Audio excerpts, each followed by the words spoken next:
Hello and welcome to another episode of the Melton True Blue podcast. This is episode 14 and we are accompanied by Mr. Dustin Mullinax here. Training program. That is like I cannot say words today and I'm going to stumble on that a couple more times, but I'll try it again. Training program supervisor of our road training team. Correct. I was trying to fit that all into one word and it's a little harder than you think. Yeah, it runs together, yep. And coming up on 8 years. Correct, yep. August will be 8 years for me. Okay, awesome. Well, we're gonna travel back in time 8 years here in a little bit, but first I want to talk about some of the stuff you're doing outside of work right now.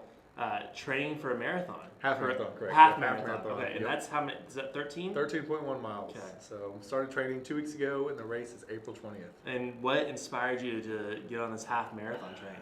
Big thing is, I just want to push myself both mentally and physically. Yeah. And I've never been a strong distance runner. Okay. So just picking up that, I actually saw a Facebook ad one day, and I was like, you know what, I'm gonna do it. It's 12 weeks out. Why not push my body, push my mind? How are you feeling a few weeks into training? My body's getting used to it now. Okay. I mean, it's still rough. It's hard getting out of bed and getting those long runs in. Yeah. But we feel accomplished. Are you a podcast guy on the run? Are you a music guy on the run? So I used to have just like a normal running playlist I would listen to. Okay. But I got tired of it, got burned out on it. Sure. So when you're running for that long, you go through the playlist pretty quick. So on Wednesday, I actually took a day off and I did a 6 mile run. I listened to the Eminem Recovery. Okay. album. Yeah. And then last night it was Hysteria by Def Leppard.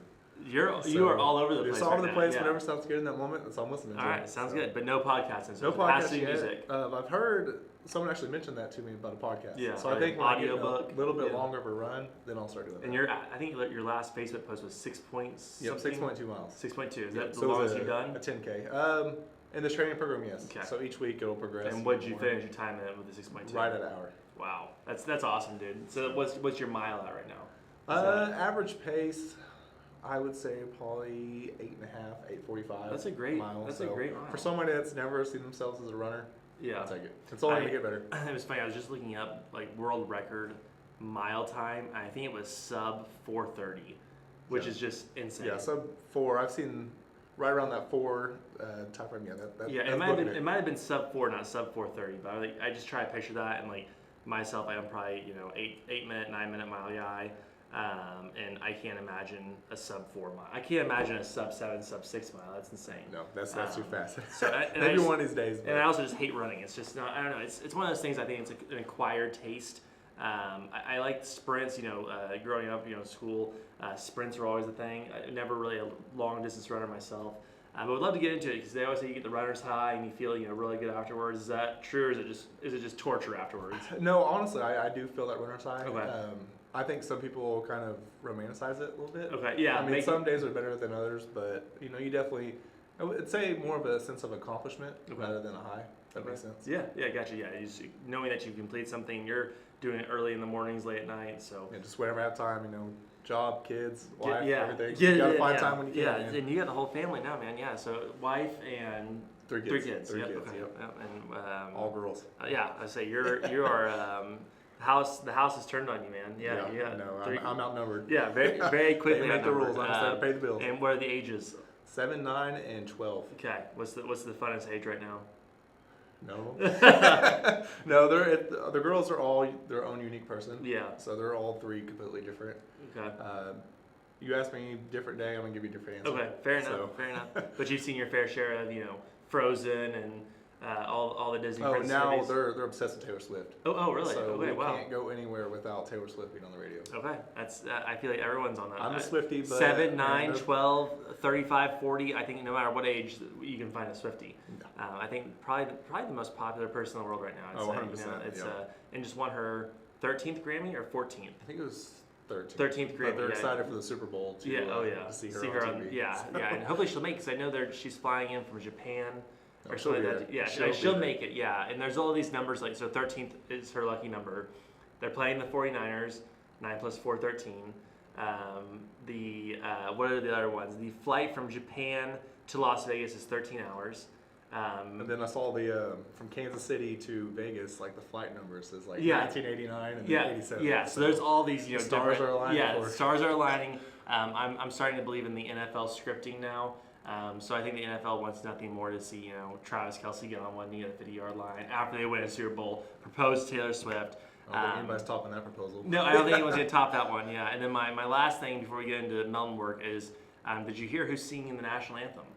Reba McEntire. That's my girl. That's my girl. And I was thinking, like, the most televised event in the world. And Reba. And nothing against Reba at all, but just like, representing Oklahoma. I agree. And it's kind of cool to see. Now, she's got a restaurant that opened up. Where did that open up at?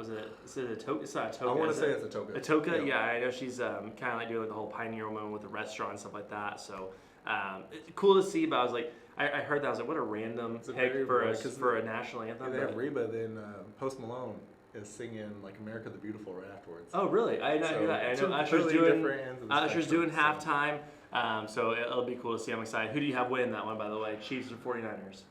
My heart says Chiefs, but I think the 49ers, man, their offense is so if you're betting money, you're betting for the 49ers, but rooting for the Chiefs? Rooting for the Chiefs, correct. Okay, I don't know where I'm at. I'm kind of hoping for a good ball game. I think it's going to be a close one. I think it's going to be a blowout on either end. So certainly excited for it. I think it's going to be a great Super Bowl. Any big plans, or are you just hanging out with the family on Sunday? Home. Yeah, I did the same thing. I texted a few buddies.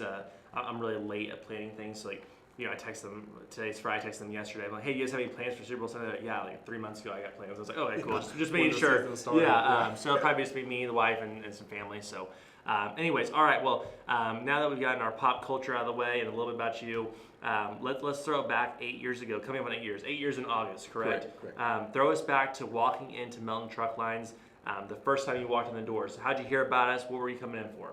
So I knew nothing about the industry before I started here. Someone mentioned it, I applied online, had an interview, knew nothing about the industry. So like the night before my interview, I Googled everything I needed to know, tried to just fake it till I make it type thing. So I had my interview, I remember with Matt Kennedy first and then Lisa Mason. Okay, and what was the position that you interviewed for? Interviewed for driver manager. Okay. So at that time, that position didn't work out, but then a couple of months later, they had called me up, said, hey, we got this extended coverage position that we think would fit you well. I actually was on day one at a new job, and Melton called, and I was like, "I'm sorry, man. This is an opportunity I've been wanting for the last, 6 months at this point." So I hopped on it, and the rest has been history. Haven't looked back since, and I think your career path is really cool too. Coming from extended coverage in the operations world, now the road training world, and I think we should probably tell folks a little bit more about extended coverage. So I don't think we've had anyone on the podcast from extended coverage, and so obviously with all of our trucks and all of our assets. We have to be a 24/7 operation, right? There can't be any downtime. A driver may need a phone call, a customer may need a phone call, and especially when you're working, with all 48 states, different time zones. We have to have someone here live at all times, and extended coverage is what I say is the backbone, right? As soon as the 7 to 4 and the 8 to 5s walk out the door, extended coverage flips the switch, and pretty much everything goes to that team. They're every department. I mean, they handle some logistics, they handle safety, operations, outside repair, anything you name it. Claims. Yeah. Exactly. I mean, I think extended coverage truly is unsung heroes at Melton. I agree, and it's one of those things where you're wearing so many different hats.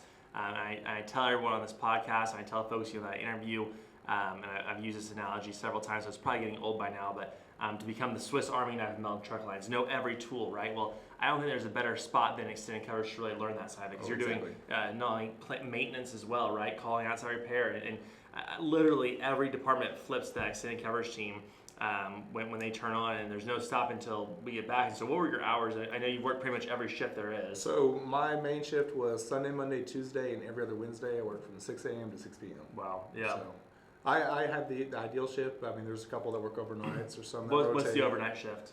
They do Sunday, Monday, Tuesday, and every other. They rotate their Saturdays. Okay. So I still have Saturday, but it's still 6 p.m. to 6 a.m. So everybody on extended has 6 a.m. 11 or 12-hour shift. Wow. Yeah, I can barely make it to 10 p.m.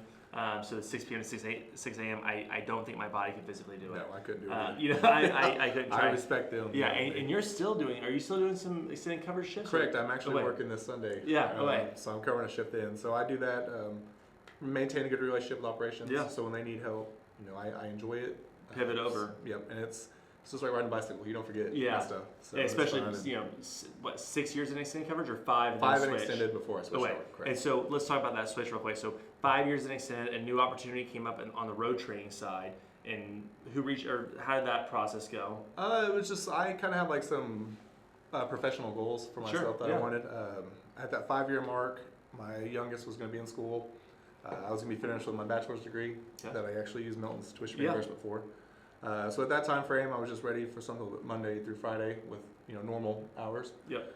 So that position kind of opened up, and it's with Lisa Glenn, Yep. she actually came from operations as well. Sure. Loved working with her. She invested a lot in me whenever I was in operations. So when that opportunity came up, worked for her. Something really caught my eye, and kind of stars just aligned. So just you're a Lisa person. Yeah. Yeah. Lisa, she's a great manager. I Well, love Lisa working for her. Mason and then Lisa. Yeah, it's something about the Lisas here in Melton. They are great at their work. Yeah, if So. any other Lisas out there, no. Yeah. Lisa Beggs and Carol. Yeah, wherever you want to, wherever there's a Lisa at, Dustin will follow. But I think it's really neat. And you talked about the tuition reimbursement program. That's one thing we haven't talked about on the podcast. Really awesome tool that a lot of folks have utilized is that tuition reimbursement. So when you came here, you had an associate's? No, I had probably roughly maybe 30 credits or so. I did Okay. 1.5 years of college before I joined the Navy Reserves. Okay. And then after I came back, finished my training from the Navy Reserves is whenever I found Melton. Right. And so you walked in with 30 credit hours and then finished your bachelor's in how many So years? finished my associates. It took, I think, 2.5 semesters maybe of that. And then graduated my bachelor's in December of 2021. So I started back in the spring of 18 Okay. and then graduated December 2021. So I tried to keep just about 12 hours Sure. per semester. That way I was That's a overworked, full-time, is full-time student 16? 12. 12. Okay. Yeah, so I was still technically a full-time student, but I had work, I had the kids obviously. Yeah, I mean, yeah, you're doing all their but Melton was really good about working with me. good. The come in an hour early to leave an hour early to get Yeah. to class. So Well, and the tuition reimbursement program itself saves you a ton of money, right? correct. So, Yeah. what we do there, and we'll put some information on this video about the tuition reimbursement program, but essentially we pay back a percentage of the tuition based on grades and all that kind of stuff. And you went and got your business degree, correct? Correct. Yep. And Yeah, and you mentioned the grades. I mean, that was motivating too. I'd never been one that was just like running. Never Yeah. really big on school. I did the work, but never really put effort forward. Sure. But, when that percentage pays more, you get an A or B. Yeah.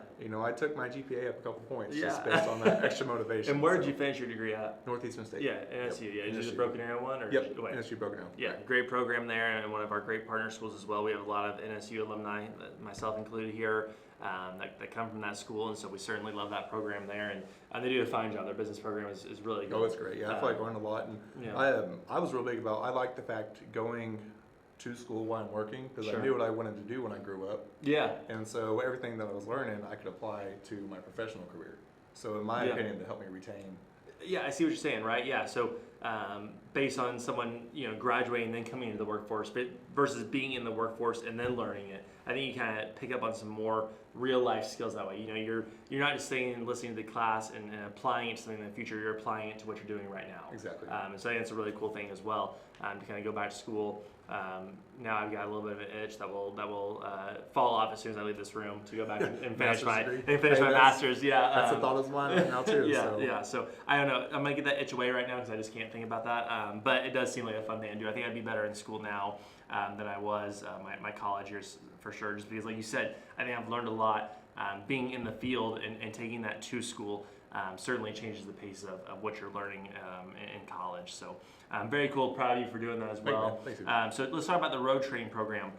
Very different from operations. Can you kind of give an overview to our listeners on what the road training program is?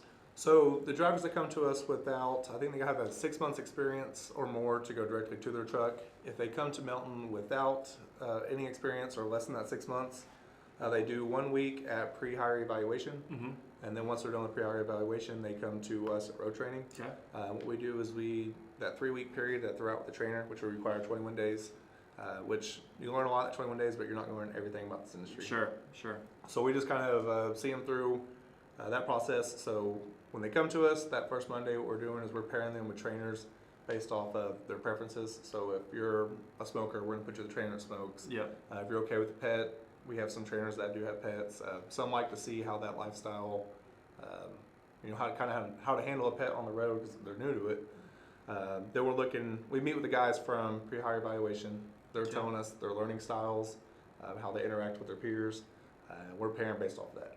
So our goal is to ultimately have both trainer and trainee have the best experience possible on the truck. Yeah. So you're essentially a matchmaker. Correct. Right. Yeah. So right. when we have, I would say, I think the last time we checked, like a 98% success rate Wow, on yeah. our pairings. So we take it real serious. Yeah, absolutely. And tough question, do you know how many road trainers we have on the road currently in the fleet? 100 and I would say roughly 130, 140-ish. So almost 150. So actively, as of today, on a truck, I think we had 96. Wow. So we never require our trainers to take a training. Sure. So if they're willing, they commit to the full 3-week period, then we'll honor that. And there's some incentives for those drivers as well, correct? That want to be a trainer. Correct. Yeah. Yeah. So to even become a trainer, they have to have 1 year experience at Melton, good safety record, good operations record. We do a week-long, I like to call it an interview process because we are kind of getting a feel for these guys while they're there before they become a trainer. But then they get paid based on, we have a tier-based pay system. So it just boosts our earning potential. But a lot of these guys like to give back. They're a lot of them prior military as well, and so they've helped people in the military. So now this gives them an opportunity to do so.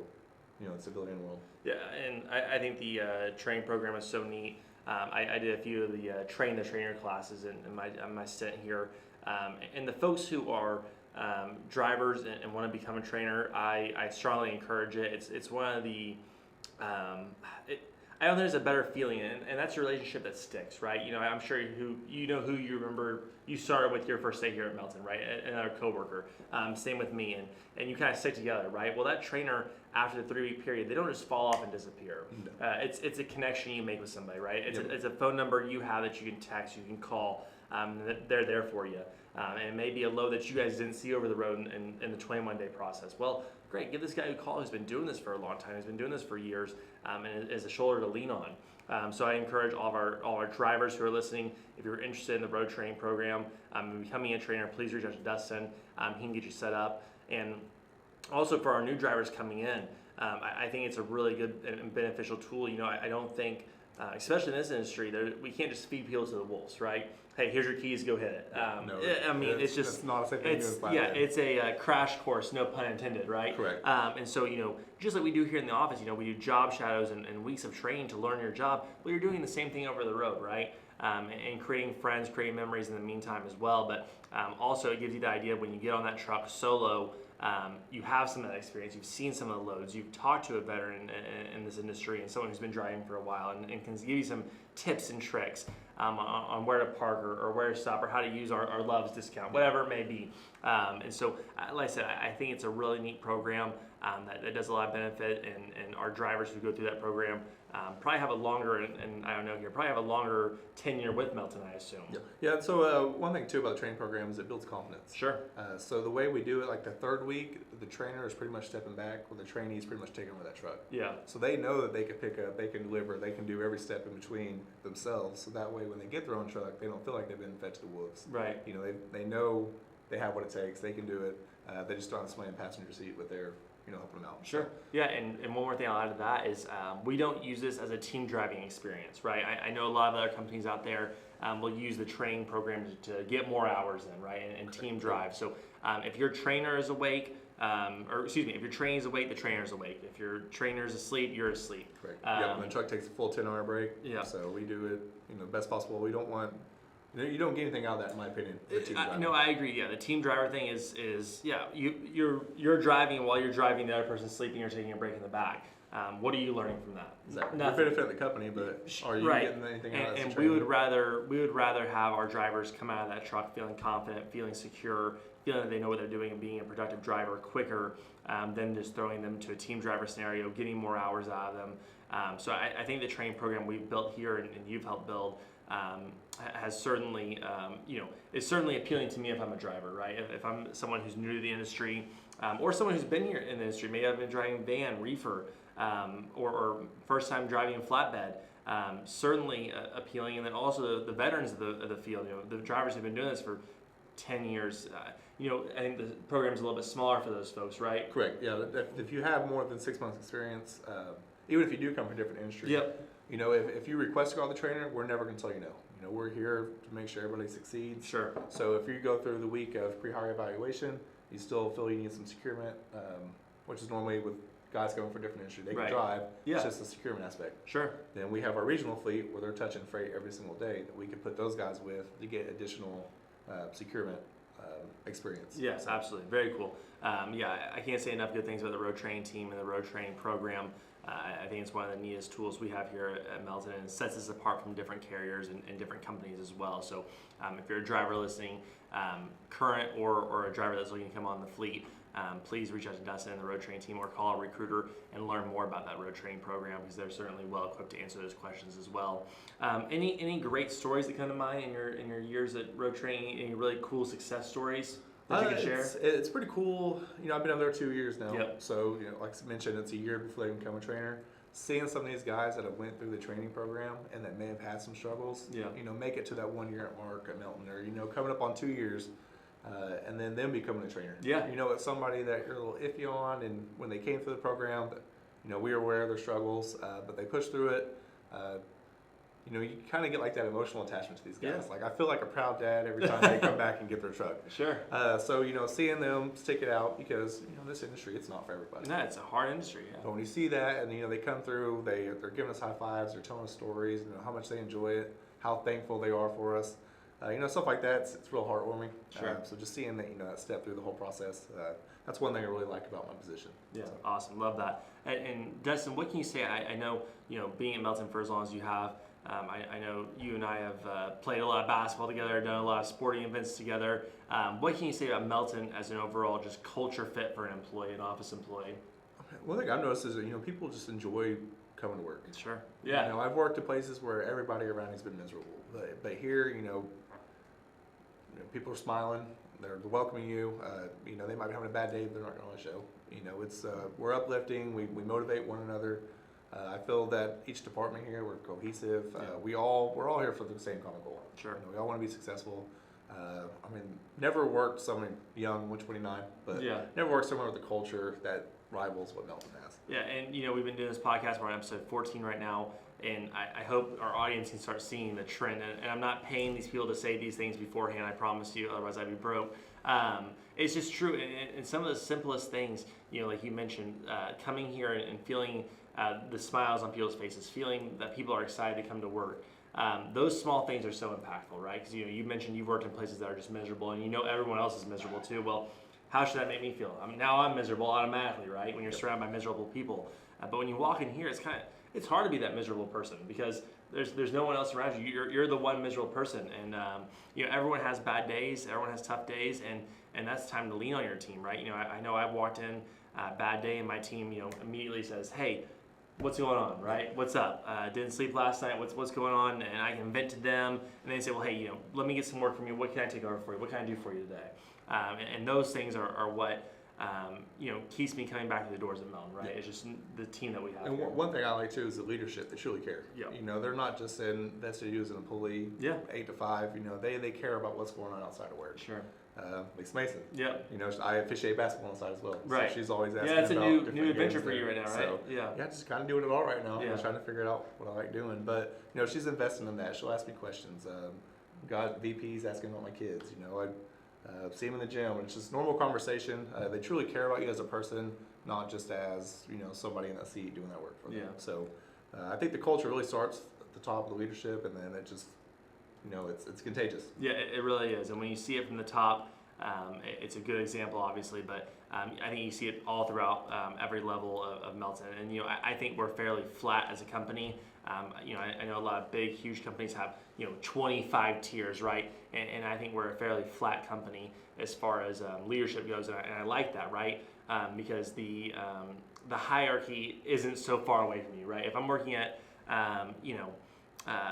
Tesla, the odds of me meeting Elon Musk are pretty slim, right? Yep. The odds of me running into Bob Peterson here are very high, and him saying, "Hey, how you doing, Taryn? Good to see you," is almost a weekly event, and those small things are really cool too. Yes. Having that personal connection to the CEO, the CFO, the COO, CIO, those people means a lot, and they invest in you. They know who you are. You're not just a number. So even for the golf tournaments that you host, 1 year I was paired with Bob, and then the next year I was paired I'm with sorry Bob for that. So And Dustin, we won. Yeah, we won. yeah. That's all that matters. Let's team was a little stacked. Let's be honest here. And it wasn't me. Yeah, it was not Dustin. But we have a good time with those two, and like I said, it gives you an opportunity to go play golf with the CEO. You would say you were with Bob 1 year. That was Bob 1 year, then the next year I was with Robert Reagan. Robert, yeah. So CEO and CFO. Yeah, and so you get to learn a little bit about them outside of work as well. You talk golf with them. Yeah, they're normal people. Yeah, exactly. They're all here for the right reasons too. They're all humans.